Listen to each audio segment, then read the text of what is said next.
It's great to be back in Perth, actually, my first home in Australia when we moved here nearly a quarter of a century ago. So it's really good to come back and see what happened in the boom years, because we left just before they happened. I'm grateful to the Mannkal Economic Foundation and, of course, to Ron Manners himself, the effervescent visionary behind all this, for this very kind invitation to participate in the second Sun Rises in the West conference. It's great to be sandwiched between Wolfgang Kasper, a man whose work I admire greatly and who has just given us, in my view, an extremely comprehensive overview of the principal issues with which the day is concerned. So I follow him, and I precede Bella de Brera, whose work I also admire greatly. Bella's done some terrific work at the IPA. And I'm sure you will be aware of the recent report that she released through the IPA about the teaching of history in Australian universities that I think made just about every front page in the country.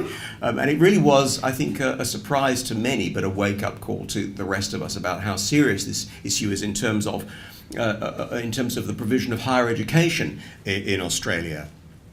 Well, today I want to, in this session, I want to focus down to one particular issue and look specifically at the question of religion, but not in a proselytizing way. I want to look at religion as, in particular, the Judeo-Christian tradition as a significant component of Western civilization.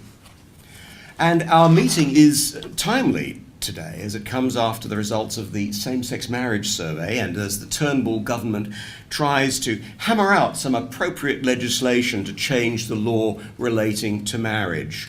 We're seeing, I think, in this an example of what Wolfgang referred to in the course of his talk. It's a single issue that is confronting us and in many ways, I think, distorts the wider discourse about the nature of the society in which we live. I want to say, and I say every time I do media on this, that I'm not taking a position on same-sex marriage, and the Centre for Independent Studies, where I work, does not take a position. We are neither yes nor no. My concern through the whole issue, the whole question of same-sex marriage, has been the issue of religious freedom, which has become so contested.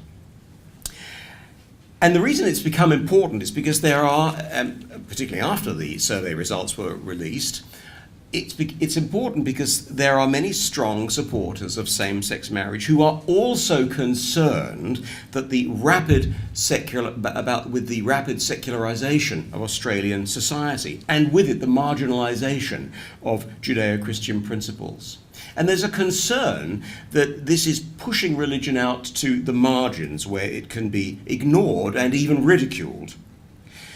Religious liberty is one of those cultural assets, I believe, that Wolfgang referred to. It's one of the principles of life in a secular liberal society like Australia, which is so attractive to people who want to come and live here. And it's something that we need to cherish. And this concern about the status of religious freedom helps, I think, to explain recent polling that indicates equally strong support for enacting clear protections for religious freedom, and it also suggests a readiness to accept social change, a readiness on the part of the Australian people to accept social change, as long as it does not sever links to faith or infringe religious freedom. As Parliament debates a law to reform marriage, however, there are unhappy signs, in my view, that the Green Left and some liberal moderates, including my friend Tim Wilson, I have to say, regard protecting religious freedom as little more than the enshrining of discrimination and prejudice. Quick, you may have noticed, as they are, to invoke Australia's duties under international treaties when they're angry at government policy on, say, refugees, to name one topic, but climate change will be another. This same alliance now denounces efforts to incorporate obligations under the International Covenant on Civil and Political Rights when it comes to protecting religious freedom, a covenant, of course, to which Australia is a signatory. Fear that we are in danger of drifting far from the cultural and intellectual moorings of our secular society is one factor accounting for the growing interest in reconnecting with the roots of Western civilization, whether at the baker's shop, in the classroom, on campus, or even in the art gallery. Widely seen by many on the left as inherently racist, imperialist, and misogynistic, and homophobic as well, I expect, Western civilization is condemned with increasing frequency by its critics as a principal explanation for what they regard as being wrong at heart with our society. And their answer is to recast our history, to downgrade our literature and our art, and to banish religion, especially Christianity, but no mention is ever made of Islam, of course, from the public square. And campaigns to accomplish all these things have long been waged in the name of progress. Well, Wolfgang gave a very comprehensive survey of what he meant by Western civilization, and I agree with everything that he said. I will just add this, that I think the West is actually something of an elusive concept. And it's one that's fallen from favour in recent decades because of that elusiveness. And yet, I believe it's one that we are able to grasp almost intuitively, familiar as we are with the freedoms and rights and the protections that we enjoy in a secular liberal democracy. Indeed, for thinkers such as Sir Roger Scruton, Western civilization comprises precisely communities held together by a political process and by the rights and duties of the citizen as defined by that process. Thus, an essential part of our civic identity is a reasoned commitment to key freedoms of speech, conscience, association, and religion, a commitment that in turn informs the secular character of our society. Let me just say very briefly something about what I mean by a secular society. A secular society such as ours is one that affords to all individuals a private realm, if you like, a realm set apart from the public sphere wherein they may freely exercise moral choice and assume moral obligation. And liberal secularism protects this private sphere by constitutional arrangements that disperse and limit the power that the state can exercise over the individual. So secularism is not the same as secularization. Secularism is as it were, a political arrangement that allows a sphere of individual autonomy. Secularization is, in a way, the diminishing presence of Christianity, and any religion for that matter, in the public square. So secularization is a process. Secularism, which of course can change, secularism is a political arrangement. But secularism did not spring fully formed from nowhere. I believe it derives its character from the Judeo-Christian roots of the West. The trouble is that familiarity with what Christianity teaches and the extent to which that teaching in turn draws upon its Jewish heritage has almost certainly reached a low point in Australia in these early years of the 21st century. This, combined with a growing hostility to organized religion, means that fewer seem prepared to grasp the fact that Christianity has given shape to our conception of the good life and the good life of the soul. But of course, this does not mean that Australia is in danger of becoming a theocracy. I'm not arguing that we should be a theocracy. Western civilization is not enslaved to the Bible or to the pronouncements of bishops, and we certainly don't want to see bishops, at least not Anglican bishops, running this country. Far from being constrained by religious certainty, the West is going to be characterized by open discussion, trial and error, and the willingness to entertain doubt. And yet, the religious heritage of the secular West is an essential component of its identity. And if we become indifferent to that heritage, we'll soon discover that this identity will be weakened, and with it, the protections that secularism affords the individual will be weakened too. It's important to recall and reinstate what, in my view, are three of the principal ideas or roots, if you like, that anchor secular Western society to its religious foundation. And that's what I want to do in my remarks this morning, to recall and reinstate three principal roots. And the first of these roots is reason and the essential connection that it has with faith. Well, reason is often associated with science and is often thought to depend upon verifiable evidence or proof.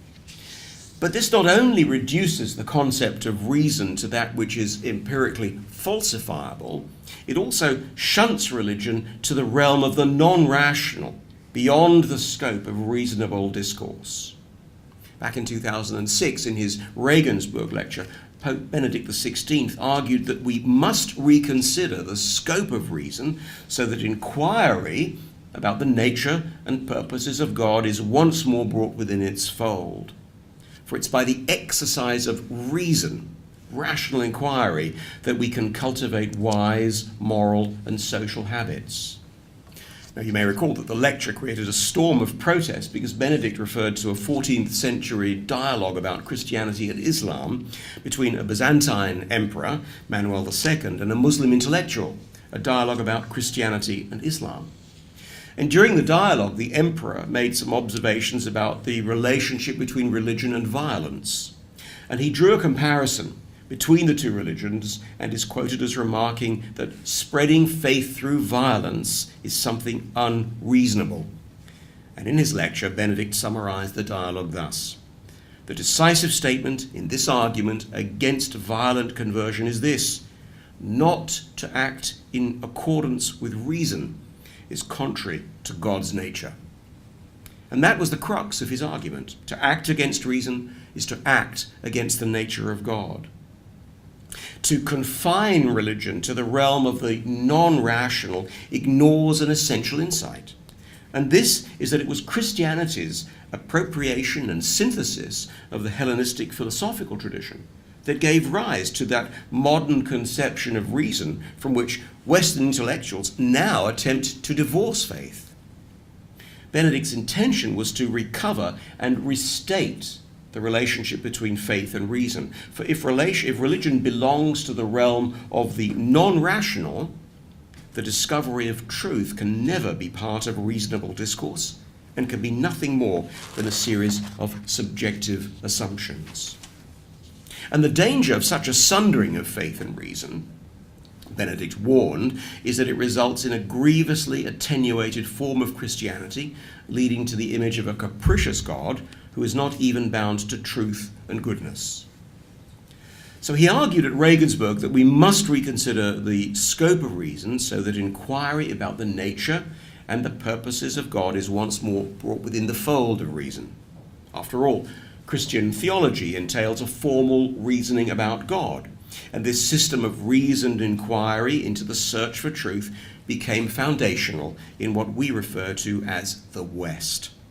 And it's by means of the application of human reason that human beings, created in the image of God, as Christians believe, have exercised the capacity both to comprehend and to shape their moral reality and their social reality, to exercise moral judgment, and to facilitate these wise intellectual and social habits. By the exercise of reason, then, we may use our God-given free will to make reasonable choices, and thereby to grow as reasonable people. And it's in virtue of being reasonable people that we can build human communities which defend human dignity from the indignity of violent assault, the arbitrary exercise of force, and the subversion of courage and character. Well, inherent in all this is the notion of human progress and the recognition of error. And this leads me to the second root of the Christian foundation of the West, or the Judeo-Christian foundation of the West that I want to consider, which is repentance. Now, at first you may think repentance is an odd concept to identify as foundational for Western civilization, but I hope to show that it flows very naturally from our consideration of reason. Founded on the exercise of reason, repentance presupposes remorse, contrition, and a changing of one's ways. Repentance involves the whole human person. And our capacity to reflect on the past and to make amendment of life helps orientate the individual towards the future. Repentance is the seed of human hope and accountability, and is in fact considered by Scruton to be a quintessential part of the progressive development of the Western soul. He associates repentance, along with its concomitant components of confession and forgiveness, with the notion of sacrifice. For Scruton, sacrifice is one of the indispensable habits in Christian culture because it enables individuals to hold one another to account in those matters where our conduct can harm others. He says this: those who confess sacrifice their pride, while those who forgive sacrifice their resentment, renouncing thereby something that had been dear to their hearts. Confession and forgiveness are the habits that made our civilization possible. And although he's talking principally about Christian conceptions of repentance, Scruton is right to acknowledge, in addition, the themes of repentance and amendment of life that occur in Judaism. And he cites the rituals and liturgy of Yom Kippur as a notable example. And indeed, these rituals are grounded intimately in the Decalogue, the immutable, rational, and consistent moral code that remains one of the most significant components of the Judaic legacy undergirding the West and its life. Repentance, as the liturgical expression of our accountability to God and to one another, as importantly, is a principal element of Judeo-Christian culture. It's a principal tenet of Christian theology that sin is a personal matter. In other words, that sin inheres in the human heart of the individual rather than in the collective identity of the group. Christianity, says Rodney Stark, a sociologist of religion, was founded on the doctrine that humans have been given the capacity and hence the responsibility to determine their own actions. And one consequence of this is that it's led to the much wider acceptance of accountability as a feature of public, social, and political life, something that Scruton notes is completely absent from totalitarian regimes. In fact, a belief in the capacity of the individual to do better, to change, and to improve over time is a mark of the impact of Christianity on Western civilization. Progress and an orientation to the future have their roots in the exercise of reason, and so have their roots and are two of the key contributions that Christianity has made to the foundation of the West.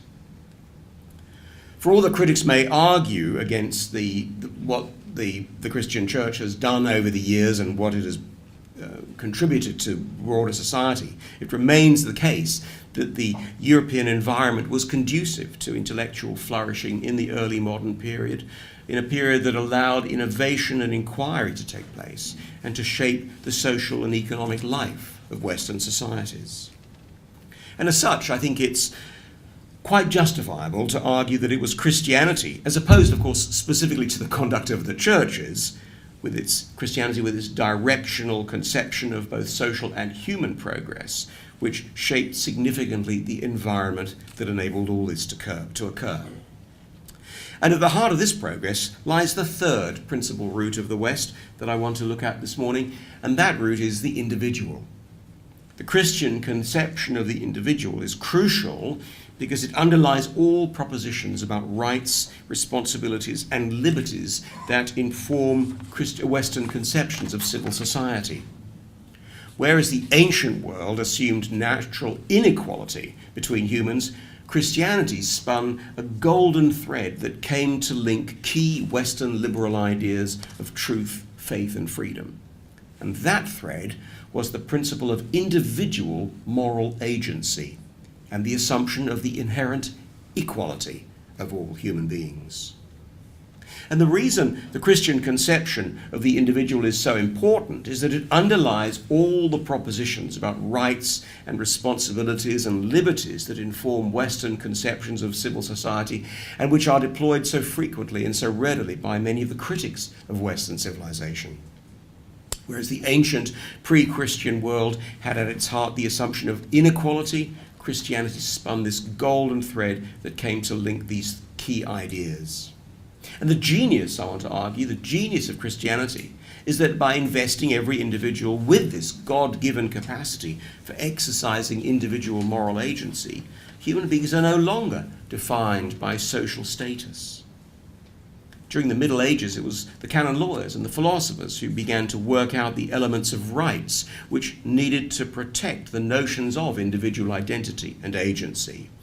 So a moral claim about the individual was soon enough converted into a social status concerning identity. As Larry Siedentop, a great scholar of this particular subject in his seminal book, Inventing the Individual, Siedentop has argued that Christianity rests on the firm belief that to be human means being a rational and moral agent, a free chooser with responsibility for one's actions. It joins rights with duties to others.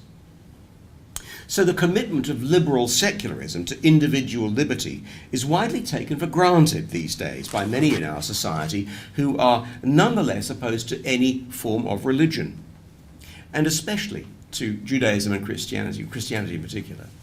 Recall the response to the findings of the 2016 census released a few months ago. The rise of those describing themselves as having no religion rose to just over 30%, leading to calls for the final push to displace religion from any involvement in Australian public life. Of course, those making the demand conveniently overlook the fact that nearly 2/3 of Australians clearly maintain a religious affiliation of one kind or another, and that Christianity remains the majority affiliate religion. The aggressive and somewhat hostile anti-religious secularism of our own age, however, has scrambled the proper relationship between liberty and faith, and in so doing has also distorted what should be a healthy relationship between secularism and religion. And indeed the radical secularists, those who really want to erode that private sphere of individual autonomy that I referred to earlier, pursue a civilization that is not simply indifferent to religion, but strictly neutral as to any conception of the good life that religion makes of us, that it demands of us. However, far from being an irreconcilable opponent of religion, secularism ought to be understood as describing the environment within which religious belief can flourish and in which different religious believers can contend freely for followers. So, to some concluding remarks. The three elements that I've considered, reason, repentance, and the individual, I argue, are three of the principal roots of Western civilization. They are, moreover, roots that are set firmly in the soil of our Judeo-Christian heritage. But the danger is that as our commitment to that heritage weakens, so too does our capacity to defend the roots of the West that sustain our society, our democracy, and indeed our civilization. An indifference to those roots may well pose a significant threat to the fabric of Australian society. And in Australia, the problem appears to be more than one of mere indifference. According to recent polling conducted by the Ipsos Group, which canvassed the views of more than 17,000 people across 23 countries, 63% of Australians think religion does more harm than good. The average from respondents in other countries was around 49%, whereas 62% of Indians and 45% of Americans thought that religious people make better citizens. Only 25% of Australians thought so. So there can be little doubt that the social and cultural context in which religion is practiced in Australia has changed and continues to do so. We know full well that the public square in Australia has become very fractious in recent times as opposing voices are pitched against one another with what appears to be an ever-diminishing scope for nuanced, respectful engagement. So what does the Judeo-Christian tradition bring to the public square? I don't say that we have to subscribe to the tenets, and this is certainly not an altar call appealing for conversion to Christianity or Judaism, simply a call to recognize the importance of the tradition to our society. Rabbi Jonathan Sacks, has expressed this idea of religion in the public square very eloquently. He says this: religion in the public square simply refers to religion as a consecration of the bonds that connect us. Religion as the redemption of our solitude. Religion as loyalty and love. Religion as altruism and compassion. Religion as covenant and commitment. Religion that sustains community and helps reweave the torn fabric of society. It's therefore, in my view, of considerable importance that we recover an understanding of the important part that reason, repentance, and the individual have each played and continue to play in forging the social bonds that are characteristic of Western civilization. Once grounded, as we need to be in those roots, we can draw upon a renewed understanding of the importance of covenant, a word that Sachs reuses. Covenant as a way of expressing how we bear responsibility towards one another in civil society. Addressing the House of Commons in 1939, Winston Churchill said, "Never was the need for fidelity and firmness more urgent than now." Well, I think firmness and fidelity are needed now more than ever if the West is to recover from its present weakened state. The religious context of Australia has changed, but as we embark on sought-after changes to marriage, we also must strengthen the civilization that has given us individual liberty and autonomy and the rule of law. Attending to the health of our Judeo-Christian roots is, I argue, a fine place to start. Thank you very much.